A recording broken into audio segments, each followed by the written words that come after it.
Welcome to Face to Face. This is a show about change and what's next. It's a show that asks questions and peels back the layers of our average everyday experience and goes beyond scratching the surface. We interview people doing incredible things who are making a difference around the globe. Join me as we listen in and get one step closer to understanding that big ideas shared create collaboration. Collaboration can inspire community, and communities create social change. I'm David Peck, and this is Face to Face. So my next interview is with filmmaker Louise Detlefsen and Mai Bieri-Aibi, and we talk about their new film, It Is Not Over Yet. This is a film about community, and it's a film about belonging and kind of, I think most films, it seems to me, are about in some way finding our way back home, and I think that's certainly been a theme on Face to Face for me, and just this idea of, the power found in our relationships in and through others, and what does it really mean to belong? And so Mai Bieri-Aibi and her work has taken her to a place where she has created this long-term care home that does not rely on medicine, but relies on, actually, she says in the interview and in the film, a lot of cake. We have a lot of cake around here. And so this is thinking actually rooted in the philosophy of a Danish thinker, Løgstrup, I believe is how you pronounce his last name. Look him up, talking about the ethical demands of others, very connected to another philosopher that I'm reading a great deal of these days, Emmanuel Levinas. Denmark, home of Kierkegaard, another great Dane. This is a film about your senses and about how we use our senses. It's a film about taking things for granted. It's about stigma and about pushing back and about, as Mai would say, about sort of revolting against the system. And as she says, when it comes to the elderly, we so often forget who it is we're actually taking care of. It's about exploring life in a new way. You're going to love this film. I think you're going to really enjoy the interview. It is not over yet. Its world premiere is happening at Hot Docs. You can get your tickets now. If you're listening to this interview post May 9th, 2021, look for it digitally online. At least look up the the trailer on YouTube, and check out Mai's website as well. She has 2 books, fascinating work she's doing, and you can find the link to the bio, the link to her website in the bio. So stay tuned. Coming right up, this is about the communities we find ourselves in, and I think it's really a conversation and a film about listening. So coming right up, the film is It Is Not Over Yet, and the interview is with Mai Bieri-Aibi and Louise Detlefsen. And if you want to learn a little bit more about the work that I'm doing, you can do that at davidpecklive.com. I'm now totally under one umbrella, all the work that I'm doing. The podcast is there as well. You can still get to it, face-to-facelive.ca through that address, but it's all there, davidpecklive.com. Leave a review for us if you're listening on iTunes or Spotify, if that's the way you found your way here. But you can always check out the site and sign up for the newsletter. Share it with family and friends. We really are, trying to get word on the street. Things are growing. We're getting a lot of traction on Facebook as well, and now doing some interviews live, and pretty proud of those, and having some fun with it as well. And stay tuned for more information there. But again, please, if you are enjoying what we're doing here and are motivated to take 45 seconds out of your day, we'd really appreciate a review. So stay tuned, though. Coming right up, It Is Not Over Yet, world premiere at Hot Docs, and my conversation with Mai Bieri-Aibi and Louise Detlefsen coming right up. Well, welcome to Face to Face. We're joined by 2 very special guests here with us today. I think, not around the corner, that's for sure. I'm calling from just outside of Toronto. We have 2 very special guests. Louise and Mai are here with us today to talk about their new film. In my opinion, their brilliant, beautiful, and profound new film, It Is Not Over Yet. Thank you both for joining me from Denmark, I think. Yes. Thank you. So, Louise, tell me Tell me about this film that is not over yet. Why isn't it over yet? Tell us about the title. Tell us about the context, and maybe about how you were pulled into this story in the first place. It actually started a couple of years ago when I heard Mai in a radio interview, and she talked about her small dementia home in the countryside. And for the first time ever, I heard somebody talking that life with dementia could be actually fun, that you could feel happy and you could have a good life. And that got me curious. And so I started reading about Mai and her project, her nursing home, and contacted her. And out of that, that was a starting point for the documentary.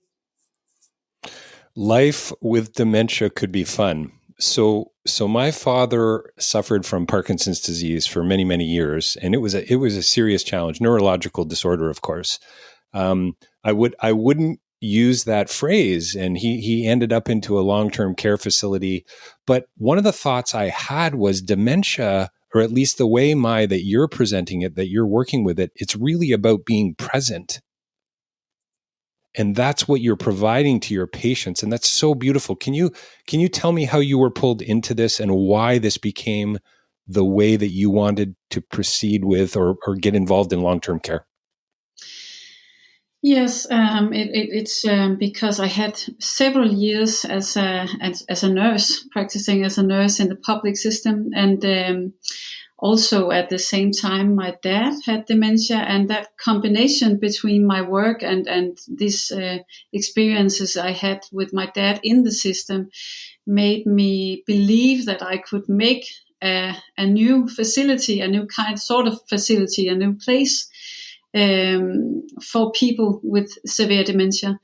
And it's also brought into the world by the thought that these people are very fragile. And I think that the system we have is not so keen to taking care of these people in an equal manner. So I wanted to create a place with a huge amount of dignity to these people and give them a life in the last part of their life.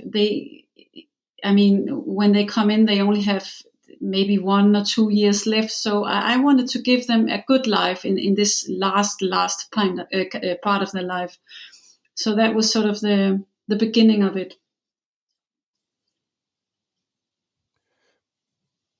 I noticed in the film, but I also read, in the press kit. And by the way, the film is, for those of you listening, premiering at Hot Docs. You can get your tickets at Hot Docs and do that. You're going to want to see this film. It is not over yet. You use, and Louise, you beautifully start the film. You're establishing shots, or the shots of the hands and the knitting. And it's beautiful. It's delightful. The technique, the practice of that. I love that. But hugs, touch, talking, humor, eye contact, nature, bubbles, the joy of community, and plenty of cake. How is it that cake plays into this community that you've created, and why is that such an important part of healing? Are you asking me? I'm asking you both, but I'd love to hear you, Mai. I can yes, say a little bit about the cake, and it's actually it's because many of our values are very it's family values. Actually, we try to create a home, a family, and that's why the cake is very important, and also the food, of course. But the cake kind of symbolize a togetherness, a community, something we eat together, something we smell it and then we want to eat it. It's something happy. So and the way we use the cake as a tool, you could say, is that when the residents, they sleep during the midday, they all of them, they sleep 1 or 2 hours, and they actually sleep together in the living room. I think you might saw that in the movie, in the documentary. When they wake up, they would feel this sense of cake, and they would like to come up again and to be part of the community. And also the relatives, they come into the house, to the home at that time, and that's a good time for visiting the family relatives. And then they meet with other relatives, they meet with the other residents also. So we get that community feeling, the family feeling. So the cake is actually quite important. It's not just cake, it's about feeling like you're part of a family. It's so great. I immediately went. My daughter is learning, and my son too, actually learning how to bake cookies. I don't know how to do that, but just recently, that the aroma, the senses, right? I mean, it feels like home. Hmm. And Yeah, Louise, I mean, if I can add did you think Mai was a bit crazy with this idea about cake? no, but I think when you come into Dagmarsminde, you really have this feeling of, the homely feeling that, people are sitting down, they're knitting, an old man is playing the piano, and things are going on, and you just want to, you feel that people are belonging there. And that was also some of the things that fascinated me really much in the beginning, how important it is for us as human beings to belong to a community, to feel that we have a role to play, that we're part of, we're close to other people. So that was something that when I came to research that really hit me on an emotional level, and I thought I need to know more about this place, and so then I began filming for more than a year. It's so good, this idea of belonging, and what I so love, the thread of hope in this story is really a beautiful thing. Why is it that the system, and it seems like this is kind of, I think in certainly in the West or the global North, is a systemic problem. The sense of, I would imagine long-term care facilities in some cases try to create community. They've got a chess club or maybe a baking club, or those types of things. But you've started from another first principle. Why is it so hard for the system to come on board? If you know what I'm asking, is it too expensive? Is it too hard? I'm confused by that. Actually, it's I think it's not too expensive, because many of our ways of doing it is not expensive ways. And creating this family feeling is not expensive. It's about using your senses and about being together and use your social intelligence, I could say. But I think when it goes wrong in the system, maybe it's because we look too much into these people as they have. We talk too much about the disease. So and when we do that, we also say that they should go to a facility, they should go to an institution, a nursing home, and so on. But if you try to call it a home, going into a community, or just trying to look at it in another way, I think it is possible to create this model also in the big places, also in a big care facility. But the problem is that when you look at elderly, and especially elderly with dementia, you look at them like they are, we stigmatize them in the society, and we only look at them right with the disease. So if you try to create the normality and do not speak so much about do not speak at all actually about the disease, then you will see that they begin also to act healthier or normalier, you could say. It's fascinating, this notion that we talk. Yes, and just the last part of it is that when you create the what is it called? Normality in these homes. Normality, then you would rather, I think quickly you get a feeling that this is not a system. So you get rid of the systemizing way right? of looking at these people. Yes.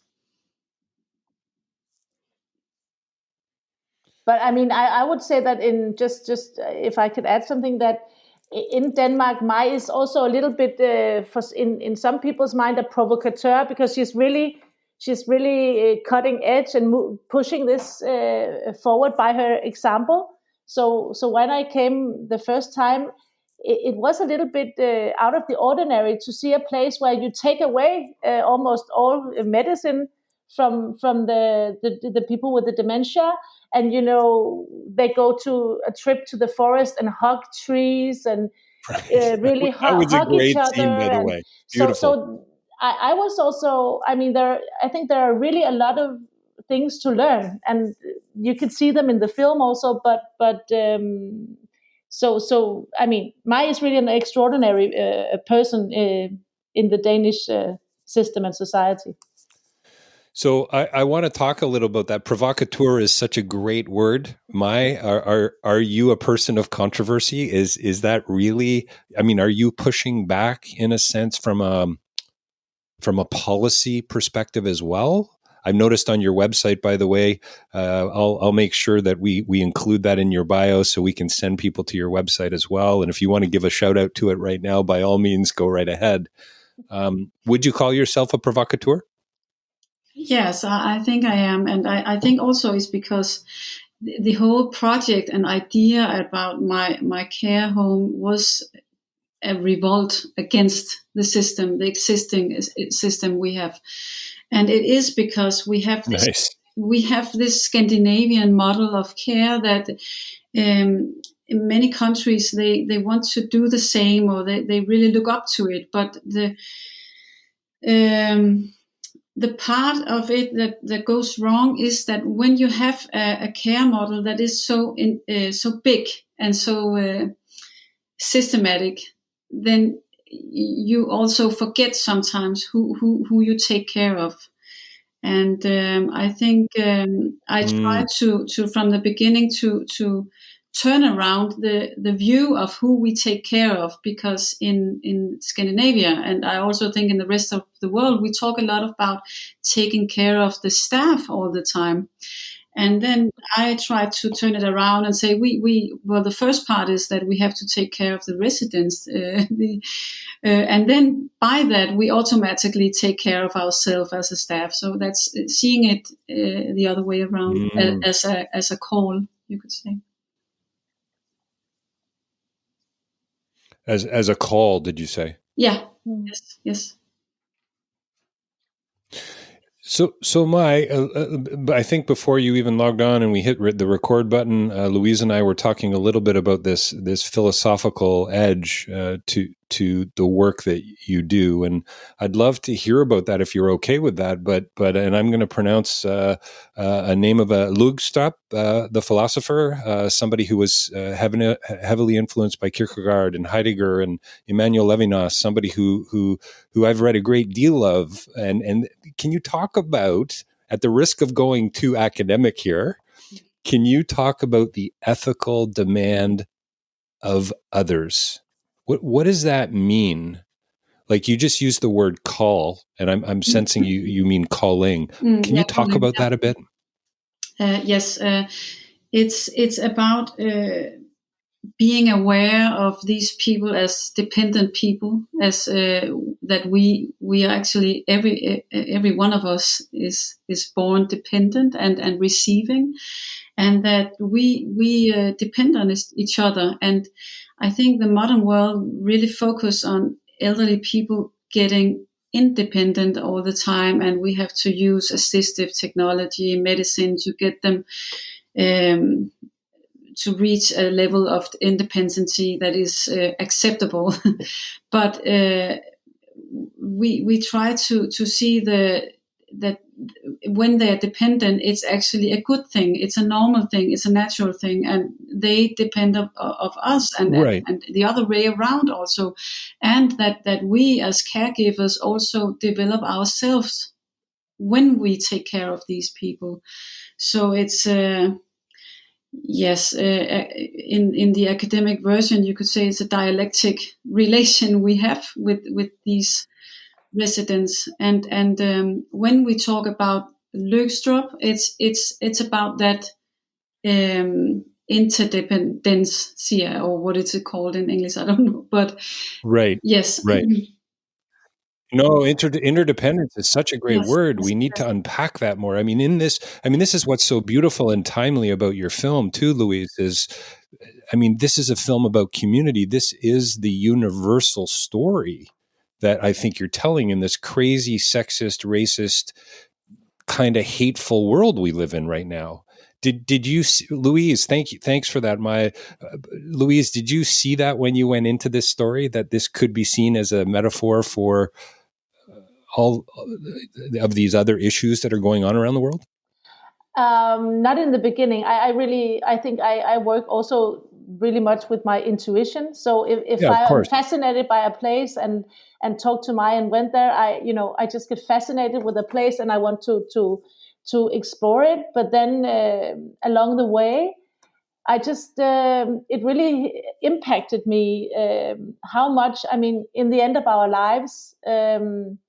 When all what we have strived for, all ambition, everything is over, how much, I mean, all the human contact, that you belong to somebody, you have an importance, that you have somebody that will touch your hand, hold your hand, look into your eyes, that this is really the meaning of being alive, and that you can, even if you're really sick, you can sit and you can you can feel the wind and you can see the sun and all those things that May and her staff use to comfort also the people with dementia. So for me, I think I really took my own values in my life also, thought about them in the process. And then it was in the Corona came. And I think that has made all of us really aware, because we were isolated from each other. We were, even more aware how important we are to each other as human beings, without all the bullshit around us, but just as human beings. The singular or the simple story that has universal implications for me, having been interviewing filmmakers now for about 7 or 8 years, is really what's most important, I think. And this is why I think what's so amazing about the work that you're doing, Maya, with this, is that how many residents at your home? 11? 12. 12 people. So, 12 people to change the world could be the title of the book that you're going to write, I mean, isn't that a beautiful thing that, I love how you say in the film that, I think you say, at least, Louise, help me out here, but I think Mai says, I took matters into my own hands. Yes. Yeah. Yeah. You like a good existentialist, you stepped into it. Mm-hmm. Yeah.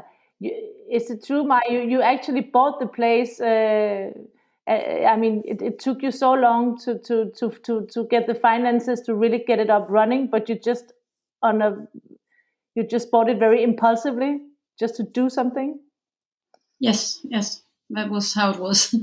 It took me 7 years to find the money to be able to build the place, actually. So yes. A real passionate commitment. I've traveled a fair bit in the work that I do, and I remember I was working and I've worked in Cambodia for many, many years, and I remember telling a dear friend of mine, Romania, how my father was in this place called this long-term care facility, and he was visibly horrified that we had put my dad somewhere else, that he was now on his own, that he was being cared for by somebody else, that we hadn't taken him in. Like, this was just so foreign, right? Is that a problem, Mai, in the Western world largely, would you say, or have we somewhere along the way? I mean, we didn't listen to Nightingale, clearly. Yeah, it's actually, when we look at elderly people in the Western culture, it's like they're worthless. So they don't have, they cannot give us anything more. We just put them in these facilities. And when you look at the third world, you would see that people with dementia, they would sit in the corner of the house in the normal family, and maybe they would have some signs of dementia, or maybe they would be very affected with that. But the family members would always listen to them, because they are the senior in the family, the ones to that we have to listen to. Also if they have dementia, so they don't get into the facilities, and they don't have these facilities in those countries, because they still see them as a human being, equal to themselves, and as this old person in the family that you would have to listen to him. And we need a little bit more about from that culture. I think we need that in our Western culture. We try to do that in my care home, to try to look at these people as the people that give us something every day, and every time they open their mouth, they have something to tell us. Good. Also, if they tell us, or they want to tell us in another language or in a new way, we have to listen to them. We have to get inspired of them, and we can do that. So you can take actually some parts from that culture, from the third world culture, and you can put it into our modern culture in the Western culture, and you can learn so much. Yeah, I think you're absolutely right. The idea of listening, that's another theme, Louise, in this film, it seems to me, just this idea of listening to others.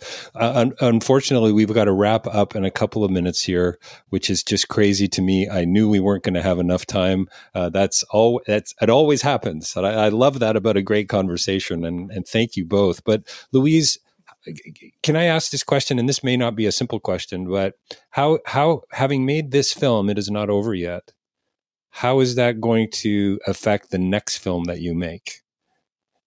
Are you approaching it differently because of this experience with Mai and with these residents? And I'm fascinated by how it may have changed you. I think that, I talked to some colleagues about it, that I was very attached to my grandma. I spent a lot of weekends there because I didn't have contact with my father when my parents were divorced. And I really fell in love with the residents at Dagmarsminde. And I think that I have this feeling to work with old people. I just did some research today, and that was also with a lady 78 years old.